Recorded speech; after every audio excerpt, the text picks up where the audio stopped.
Oke, bismillahirrahmanirrahim. Assalamualaikum warahmatullahi wabarakatuh. Bertemu lagi dengan Yanda ya di pelajaran IPS kali ini. Nah, kita mulai ya pembelajarannya.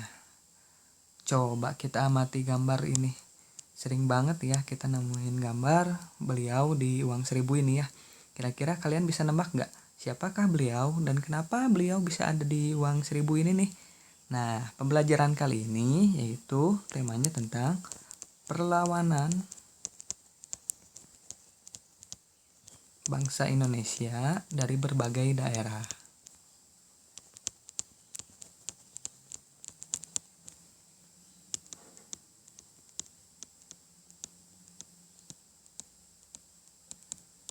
Nah,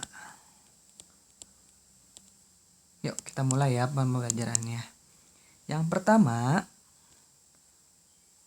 yaitu, ada yang bisa nebak siapa ini? Nah, beliau adalah, sering banget nih banyak yang ketuker ya. Beliau adalah Pangeran Diponegoro.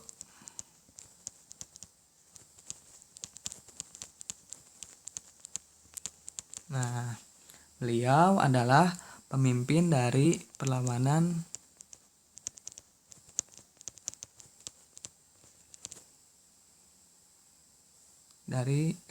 perlawanan rakyat Jawa ya.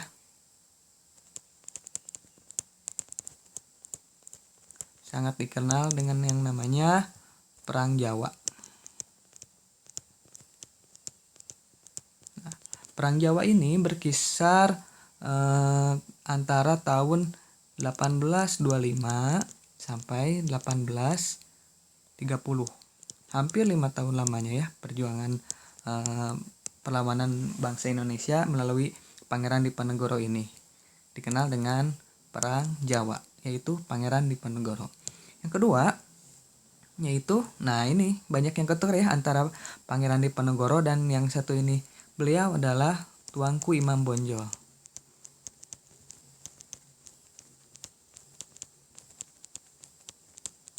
Nah, beliau adalah pemimpin Perang Padri.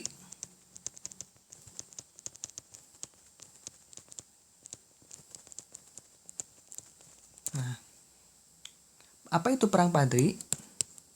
Perang Padri adalah perang antara kaum adat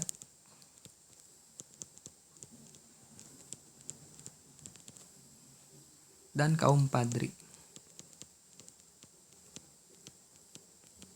Nah, untuk lebih detailnya nanti akan Anda jelaskan di pertemuan selanjutnya ya. Sekarang overview-nya dulu saja. Nah, ini nih yang sering banget kita sering temui di uang 1000 ya. Beliau adalah Kapitan Patimura.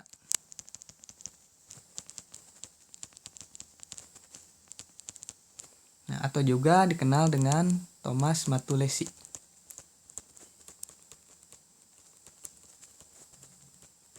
Nah, beliau adalah pemimpin perlawanan rakyat Maluku. Ya, dari daerah timur pada tahun 1817. Nah, ada juga yang bilang ternyata seorang Kapitan Patimura atau Thomas Matulesi adalah seorang muslim juga. Ada yang bilang bahwa nama aslinya adalah Ahmad Lusi. Ini namun masih jadi perdebatan dan masih jadi kajian juga. Ya walau alam bisawab ya.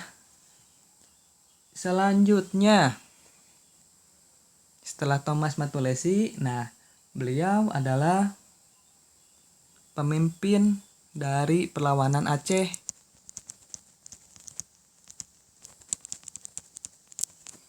Beliau adalah Teuku Umar.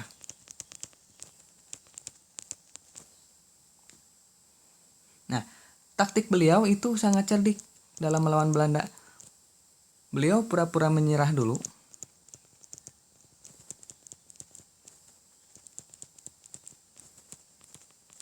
Nah, pura-pura menyerah, pura-pura surrender.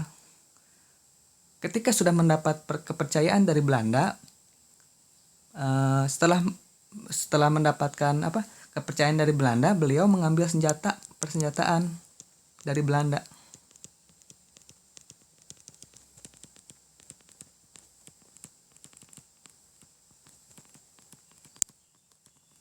cerdik ya. Seorang Teuku Umar, pemimpin dari perlawanan rakyat Aceh.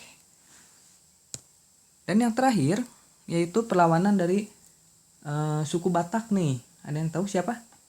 Namanya lumayan sulit untuk diucapkan dan ditulis juga ya. Namanya adalah Si Singa Manga Raja. Ulang ya. Si Singa Manga Raja. Nah, beliau ada pemimpin perlawanan di Tapanuli atas nama rakyat Batak.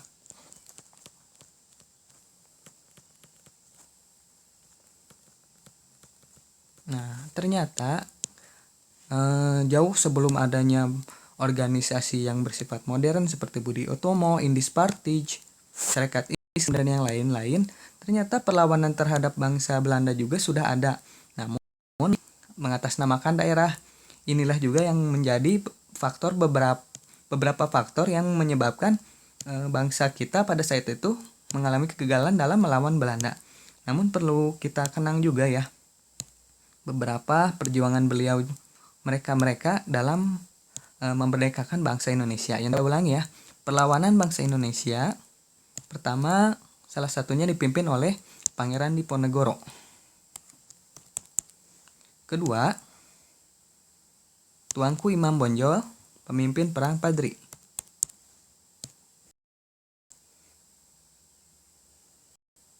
Dan yang ketiga, itu seorang Kapitan Patimura dari Maluku atau Thomas Matulesi. Keempat, perlawanan rakyat Aceh dipimpin oleh Teuku Umar dengan taktik berpura-pura menyerah. Setelah mendapatkan kepercayaan dari Belanda, beliau mengambil persenjataan Belanda. Keren.